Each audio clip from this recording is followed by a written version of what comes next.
بسم اللہ الرحمن الرحیم۔ شروع کرتا ہوں اللہ کے نام سے جو بڑا مہربان اور نہایت رحم کرنے والا ہے۔ ایک دفعہ کا ذکر ہے کہ خلیفہ ہارون رشید کی چہیتی ملکہ زبیدہ اپنے شاندار محل کی کھڑکی میں سے باہر کا نظارہ کر رہی تھی کہ اس نے بیلول دانا کو نہر کے کنارے بیٹھے ہوئے دیکھا۔ وہ بچوں کی طرح ریت سے کھیل رہے تھے۔ کبھی وہ اس کی چھوٹی چھوٹی ڈیریاں بناتے، کبھی انہیں کیاریوں کی شکل دیتے، کبھی ان گھروندوں میں کھڑکیاں اور دروازے بناتے۔ زبیدہ کچھ دیر ان کا یہ کھیل دلچسپی سے دیکھتی رہی، پھر اپنی چند کنیزوں کے ساتھ باہر آئی اور بیلول دانا کے پاس آ کھڑی ہوئی اور انہیں متوجہ کیا اور بولی، بیلول یہ کیا کر رہے ہو؟ بیلول دانا نے سر اٹھا کر دیکھا اور بولے، یہ میں جنت کے محل بنا رہا ہوں۔ اتنا کہہ کر وہ پھر اپنے کام میں مصروف ہو گئے۔ زبیدہ نے منصوعی حیرت سے کہا، اچھا، پھر کچھ سوچ کر بولی، بیلول تم جنت کے یہ محل بیچتے بھی ہو؟ تو بیلول دانا نے جواب دیا، ہاں بیچتا ہوں۔ تو زبیدہ نے مزاحن پوچھا، کتنے دینار میں؟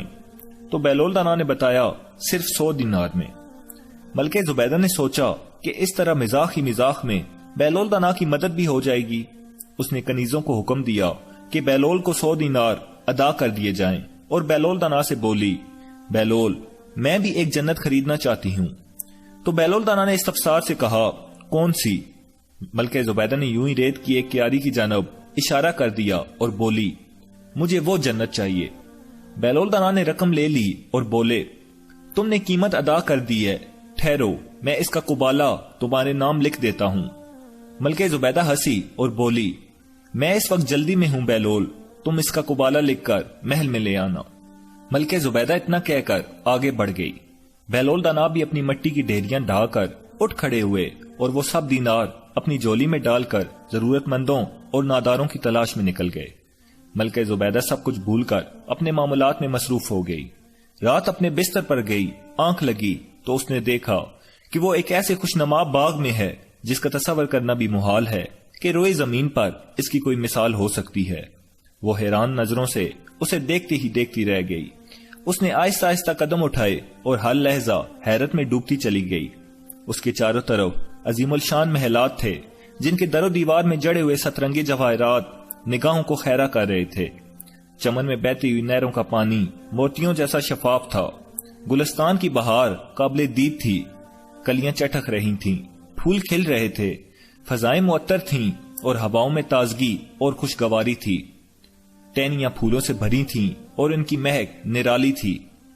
اتنی خوبصورتی، اتنا حسن اور دلکشی یکجا دیکھ کر ملکہ زبیدہ حیران ہو رہی تھی کہ اچانک کچھ غلام اور کنیزیں صفے باندھے قریب آئے، زر نگاہ کرسی بیٹھنے کے لیے پیش کی اور مؤدبانہ لہجے میں بولے، تشریف رکھیے۔ ملکہ زبیدہ تصویر حیرت بنی اس زرعی کرسی پر بیٹھ گئی۔ ایک کنیز آگے بڑھی، اس نے ایک دستاویز چاندی کی تشریح میں رکھ کر ملکہ زبیدہ کو پیش کی۔ زبیدہ نے کچھ پریشان سی ہو کر دستاویز اٹھائی اور ڈرتے ہوئے اس پر نگاہ ڈالی۔ اس میں سونے کے حرفوں سے لکھا تھا، یہ قبالہ ہے اس جنت کا جو بیلول نے زبیدہ کے ہاتھ فروخت کی ہے۔ اس کے ساتھ ہی ملکہ زبیدہ کی آنکھ کھل گئی۔ وہ بہت دیر تک خواب کے سیر میں کھوئی رہی۔ اس کی آنکھوں میں وہ تمام فردوسی مناظر رقص کرنے لگے۔ اس نے سوچا، غور کیا اور اسے یقین ہو گیا کہ اس نے جو کچھ دیکھا ہے وہ خواب کی صورت میں ایک بشارت ہے۔ بیلول دانا کا وعدہ سچ تھا کیونکہ اس نے بہشت کا قبالہ لکھ کر دینے کا وعدہ کیا تھا، اور جیسے نظارے اس نے خواب میں دیکھے تھے وہ روئے زمین پر کہیں نہیں تھے۔ اس کا رواں رواں مسرت و شادمانی سے ناچ اٹھا۔ اس نے بے خودی میں خلیفہ ہارون رشید کو جگایا اور پھولے ہوئے سانسوں کے درمیان بولی، ذل الہی، آج میں نے 100 دینار میں بیلول دانا سے ایک جنت خریدی تھی۔ میرا خیال تھا کہ وہ ایک مزاح ہے، دیوانے کی بڑھ ہے، مگر وہ ابھی مجھے خواب میں دکھلا دی گئی ہے۔ اس کا قبالہ میرے نام ہے، میں نے ابھی اسے اپنی آنکھوں سے دیکھا ہے۔ تو خلیفہ ہارون رشید نے اپنی نیند خراب ہونے کی خفگی سے کہا، تمہارا دماغ تو درست ہے احمق، کہ تمہیں بھی اس دیوانے نے پاگل بنا دیا ہے۔ تو ملکہ زبیدہ نے جوش سے بتایا، نہیں، میں سچ کہہ رہی ہوں، میں نے خواب میں جو کچھ دیکھا ہے اس کا دیدار کسی انسانی آنکھ نے نہیں کیا ہوگا۔ وہ جنت میرے نام ہے، خدا کی قسم میں نے اس کی دستاویز دیکھی ہے۔ تو خلیفہ ہارون رشید بولا، اوہو، یہ وقت ایسے الٹے سیدھے خواب سنانے کا ہے، خاموش ہو جاؤ اور میری نیند خراب نہ کرو۔ ہارون نے غصے سے کہا اور کڑوٹ بدل لی، لیکن ملکہ زبیدہ کی آنکھوں سے نیند غائب تھی۔ وہ تمام رات اس نے اسی تصور میں گزار دی۔ صبح اٹھتے ہی وہ پھر خلیفہ ہارون رشید کے گرد ہو گئی اور اسے قسمیں کھا کھا کر اپنا خواب سنایا اور اسے یقین دلایا کہ اس کا خواب سچا ہے اور بیلول دانا سے خریدی ہوئی جنت حقیقت ہے۔ خلیفہ ہارون رشید نے بیلول دانا کو بلا بھیجا۔ وہ اپنی گڈری میں لپٹا شہنشاہوں کی شان سے آیا اور معنی خیز لہجے میں خلیفہ ہارون رشید سے بولا کہ تجھ جیسے بادشاہ کو مجھ فقیر کی ضرورت کیوں آ پڑی ہے؟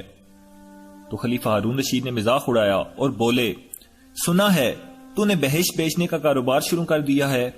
تو بیلول دانا نے بے نیازی سے جواب دیا، ماں بدولت تو یہ کاروبار کب سے کر رہے ہیں۔ تو ہارون نے سوال کیا، سنا ہے تو نے ملکہ کو بھی کوئی جنت بیچی ہے؟ تو بیلول دانا نے اس بات میں سر ہلایا اور بولے ہاں۔ تو خلیفہ ہارون نے پوچھا، کتنے میں؟ تو بیلول دانا بولے 100 دینار میں۔ تو خلیفہ ہارون رشید نے کہا، بہت خوب، میں بھی تجھے 100 دینار سے کچھ زیادہ ہی دوں گا، ایک جنت میرے ہاتھوں بھی فروخت کر دو۔ تو بیلول دانا نے کہہ کر لگایا اور بولے، ہارون تیری ملکہ نے تو ان دیکھے یہ سودا کیا تھا اور تو نے تو اس سے سب کچھ سن لیا ہے، اب اس کی قیمت ادا کرنا تیرے بس میں نہیں ہے۔ یہ سن کر خلیفہ ہارون رشید لاجواب سا ہو گیا اور بیلول دانا بھی محل سے نکل گئے۔ اللہ تعالی ہم سب کو محمد و آل محمد کی فضیلت کو سمجھنے اور ان کی سیرت پر عمل کرنے کی توفیق عطا فرمائے اور ہم سب کو ہدایت عطا فرمائے۔ اللہم صلی علی محمد و آل محمد۔